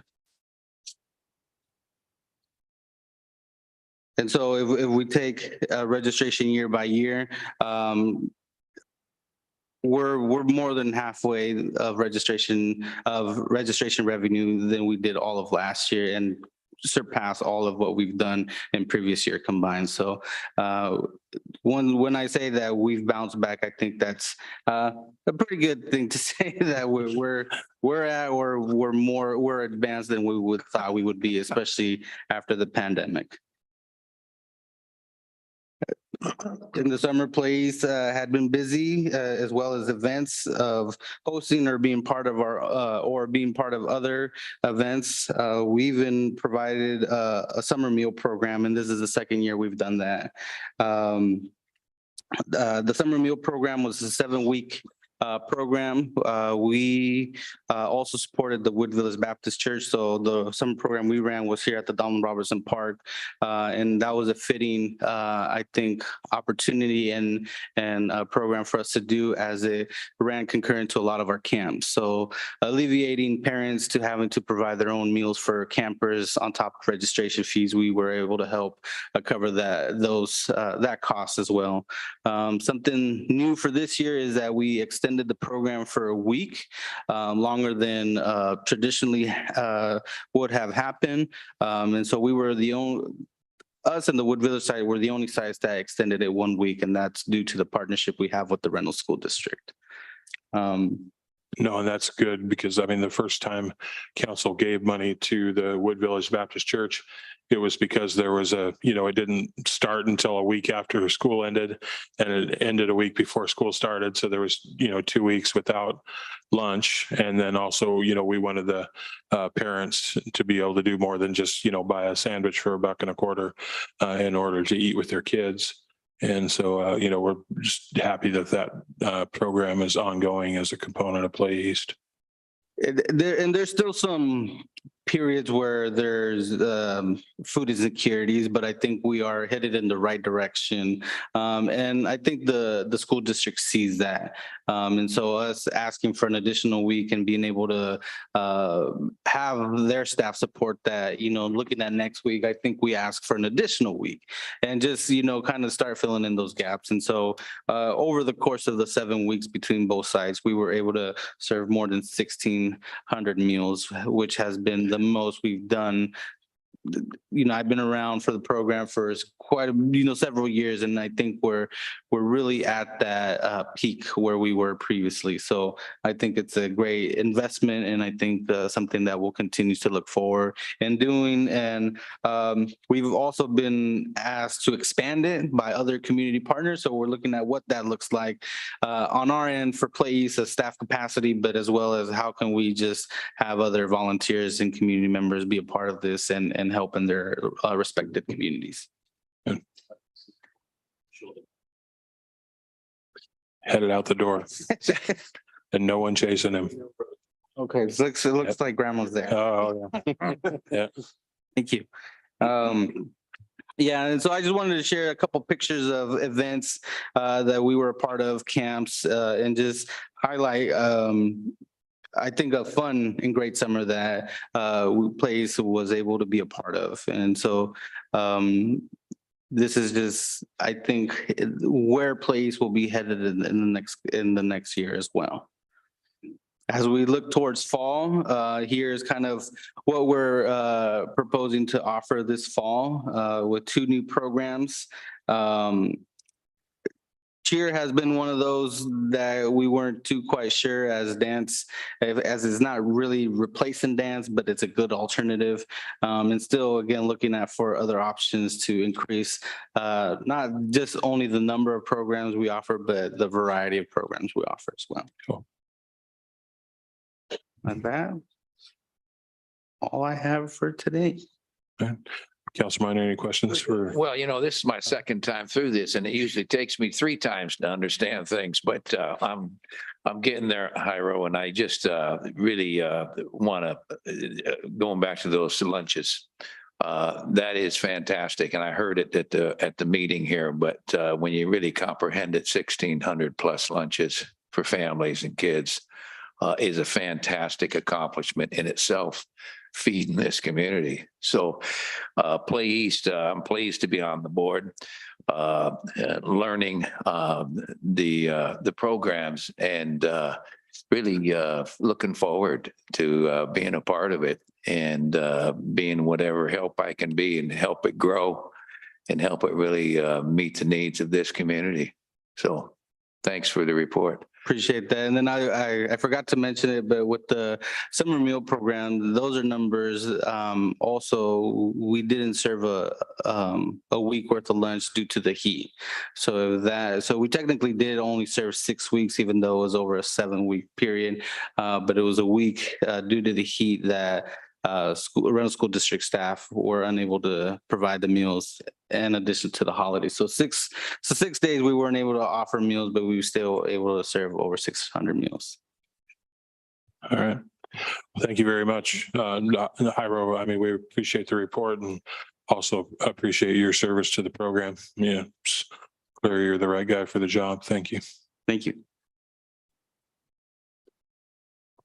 All right, now that much awaited discussion that I teased a little bit earlier, City Hall construction and financial summary with Seth.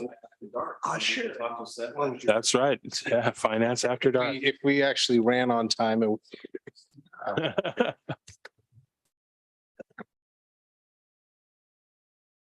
all right.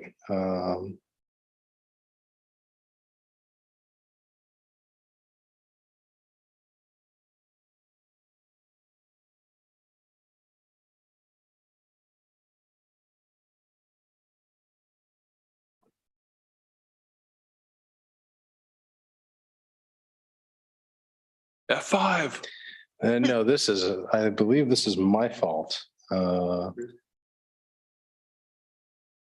put the wrong PowerPoint presentation in the, Councilor Minor's not here yet, so it's okay.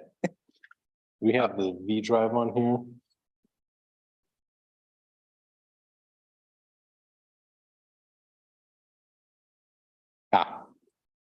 I was going to say I didn't do it, Greg did. Sabotage, no. I put 2 very similar looking ones. There we go. City Hall build financial recap. It does. Well, Thank you, sir. Thank you. Great. It was there was a Pentel pen in the first one slide and it's a Statler in this one.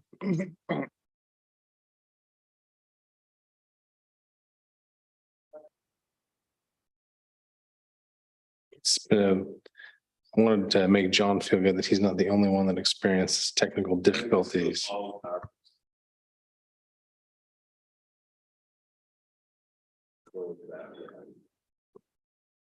There we go. All right. Thank you, Councilor Minor, for taking a short break so I could figure out. Seth, I'm always here to help you. I know, Having it's to tease it appreciated. again. All right, so you guys have a staff report included in your packet. This is for discussion and presentation. There's no decision to make with this tonight. Just wanted to step back and kind of highlight some of the background. The process for constructing City Hall obviously started 20-some years ago as a vision for the community. But in looking at when we actually started taking steps to complete this, we hired a brokerage firm to market Old City Hall in 2015. Added resources from the Urban Renewal Agency in January 2017. First DDA, which not entirely sure what it stands for, but that's not what. That's the acronym in development. Development, yeah. Disposition and Development Agreement with Williams-Dane was summer of 2017. We did some utility relocates while we still had the property, and then we moved out in 2019. And this building was completed in September. So this presentation is going to kind of give a summary of how the financial planning of the City Hall went. So the first thing that I could find predating my time when for a presentation to council was in the budget committee meeting for 2018. First time we staff put together some numbers of how much is it going to take to get this building done. And as you can see here, this was still at the point where we had not identified where the additional resources were going to come from, but the total cost for new City Hall was estimated at $8.3 million. Now, part of that included the cost of land acquisition, because at the time we had reached out to a real estate broker and we're looking for available parcels. Again, this was 2018 before we had taken steps to make this the site. This was also before we hired an architect. So this was kind of pick a dart, throw it at the wall, see what number it hits type of budgeting. I'd say we're 10 to 15% confidence in what these numbers were. Yeah.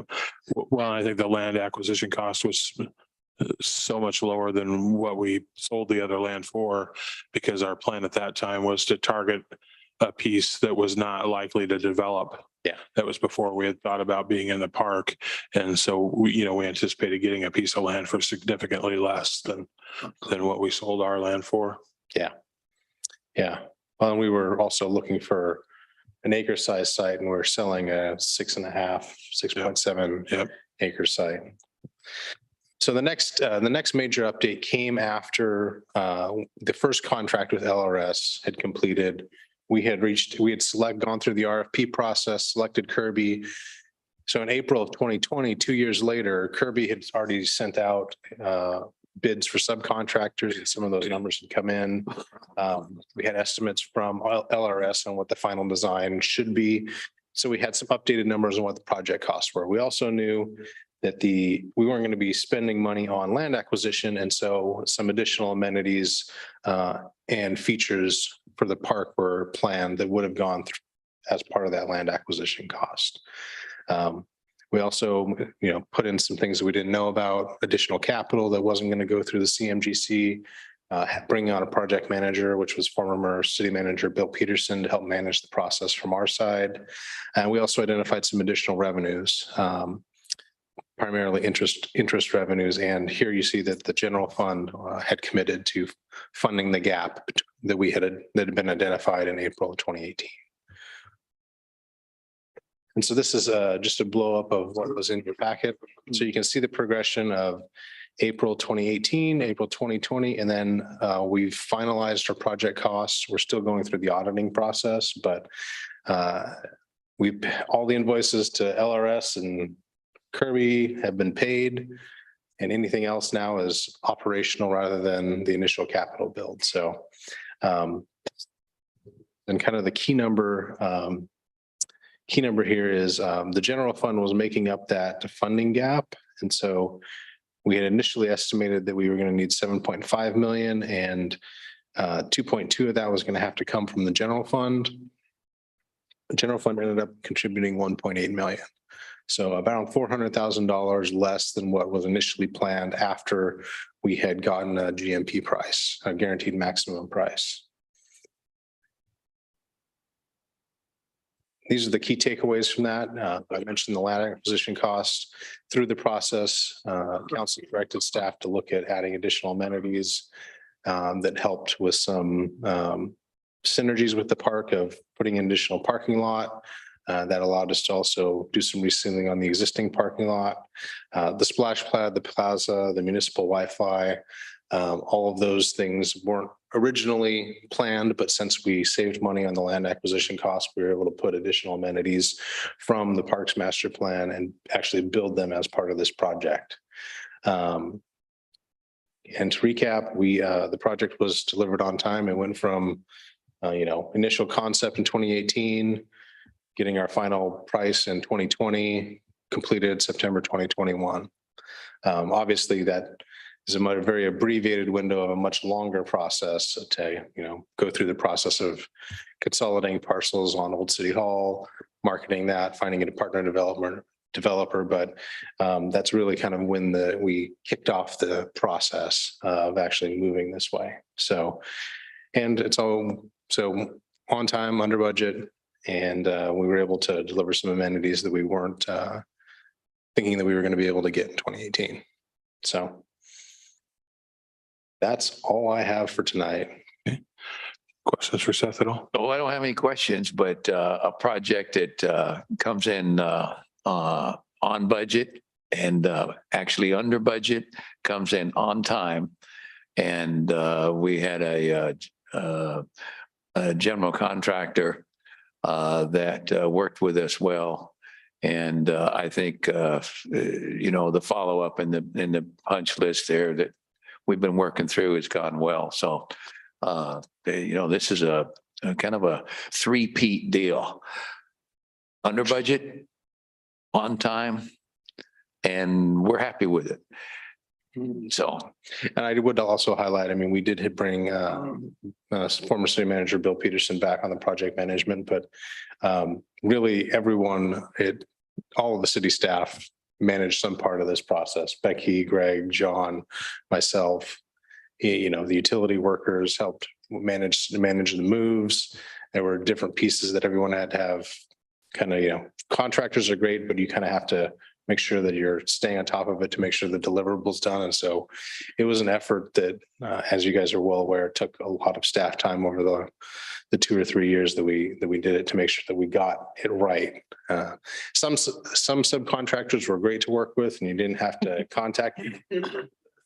We had lots of we got to brush up on our communications and documentation skills. So, but it ended up, again, triple threat. Yep. yeah. Councilor Rios Campos. I wasn't a part of that process when it happened. So hearing that part that, all of the staff had something to do with it. And then you guys still had a project manager on board. Do you all feel that staff would have been able to handle that without the project manager? No, No. because with, We could have taken an existing staff and made them project manager and backfilled their position, but the work Bill did, he billed us hourly and he probably he gave us a underreported his value. hours. Would have. And it taken- it was a couple fold. So while I was, trying to do, I'll call it daily or a few time weekly site visits, especially as things really started to get building and it's like Kirby Nigga is a fantastic partner. And I want to use the term partner, not just contractor. It also helps being up on what's going on and trying to, anticipate issues. public project of this magnitude, just certified payroll alone and verifying the payrolls and tracking that is a job in and of itself. And Bill was masterful at that. He was also then very good at tracking, I'll call it the little things that add up or could add up to big issues down the line, very good at tracking them and staying ahead of them. So while, yeah, it still consumed a lot of all of our collective time, this was Bill's focus, and he was able to make sure the requirement pieces were done and done well as, oh, don't forget about blank, or geez, this is becoming an issue. We need a conference and, get ahead of it, provide a direction.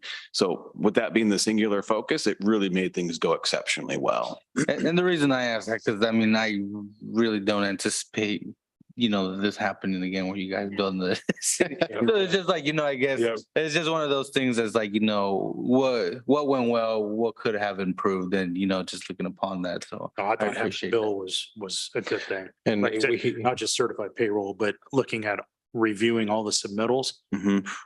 all the light fixtures, from light fixtures to lights to flooring. I mean, And kind of pointing out, oh, take a look at this piece, because we'd get submittals of, I don't know, 130 pages. And it's like, he would actually go through and say, here's what you need to pay attention to. Here's what needs direction. Yep.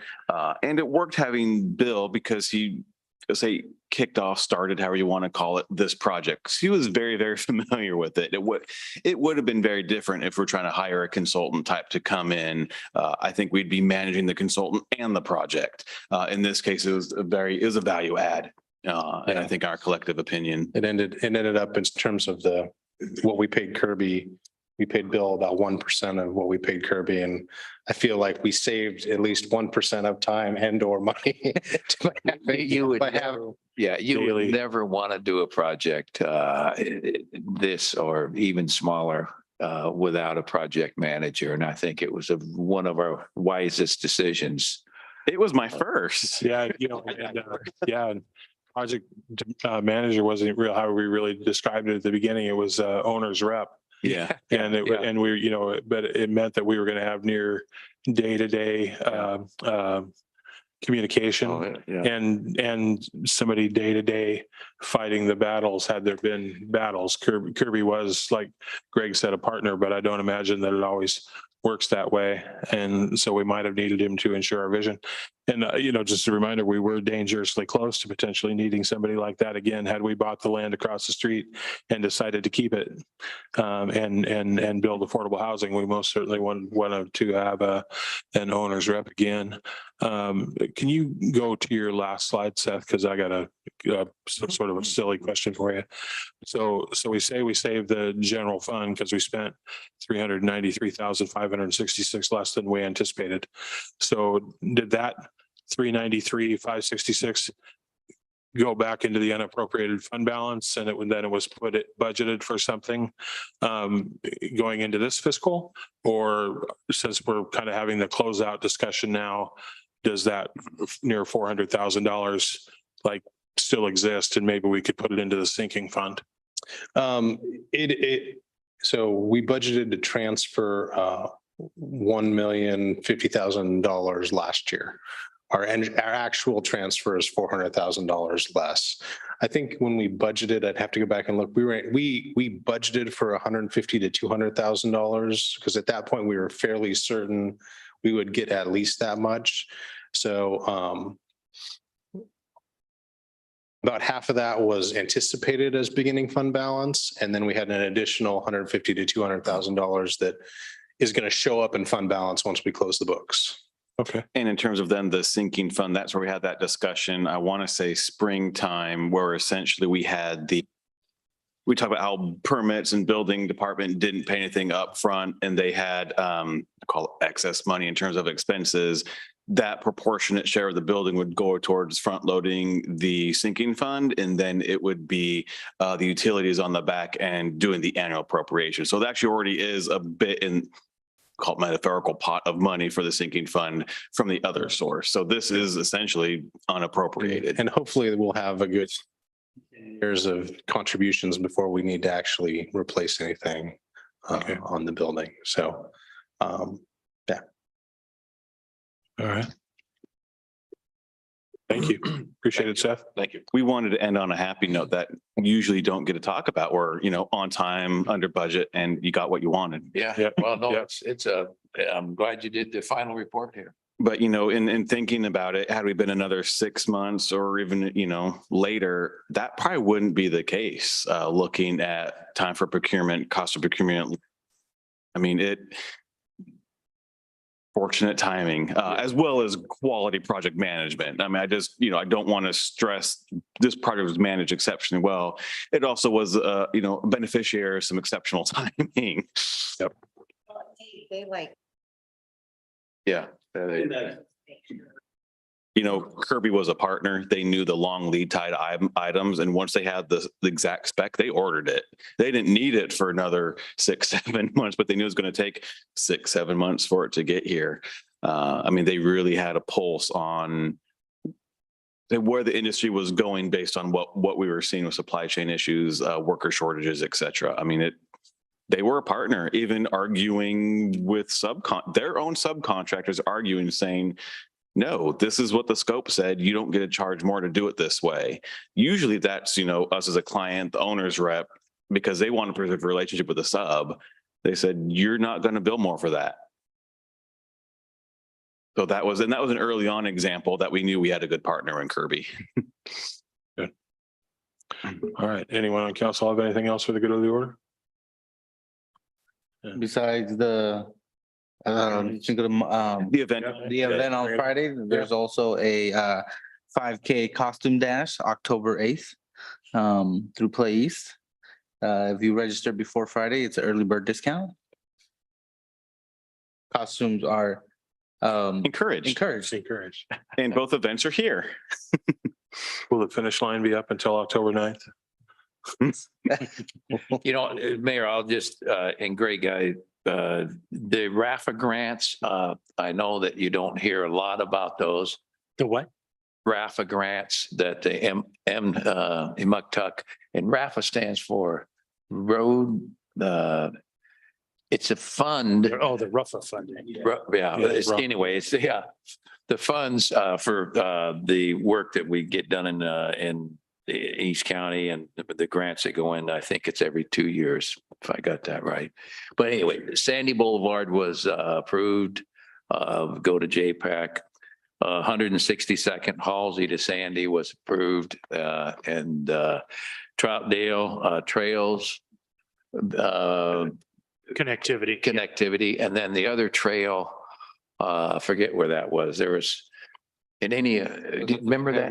Fairview. Fairview Gresham. Yeah, Fairview. Fairview Gresham. Both got approved? Yeah, so all four that MUCTUC prioritized were approved. So that was a pretty good percentage of success there. Oh, that's awesome. Thank you for that. I was in a meeting last night where the 4 area mayors were the panel, and Mayor Stovall from Gresham said there was going to be good news on that front, but he didn't have the details. So nice work. Well, it's frankly, I don't know where it goes to JPAC now. And I don't want to say they're going to start building anything, because I don't know if it goes to somebody else to sign off on it for sure. Maybe you guys do. I don't know for sure, but it sounded like it was a done deal. But I think the final step is after JPAC actually goes back to the Metro Council for final approval, but I don't recall in the past the Metro Council voting against something that had been approved through the entire process. Not saying it hasn't happened, or hadn't maybe been some last minute discussion, but I believe that's the final step. Yeah, well, that's just one disclosure here from your reporter. So Well, it's at the very least then encouraging. yes. And we appreciate that. And staff, anything else? Come to the event on Friday, because there's going to be a lot of cake. Yeah. All right. 5 to 7, correct? 5 to 7 right here. And I think there's even a raffle at 7 to encourage people to stay. Must be present to win. Yeah. All right, then. We're adjourned. See you Friday. Good job with the report. No. So these good news is easy.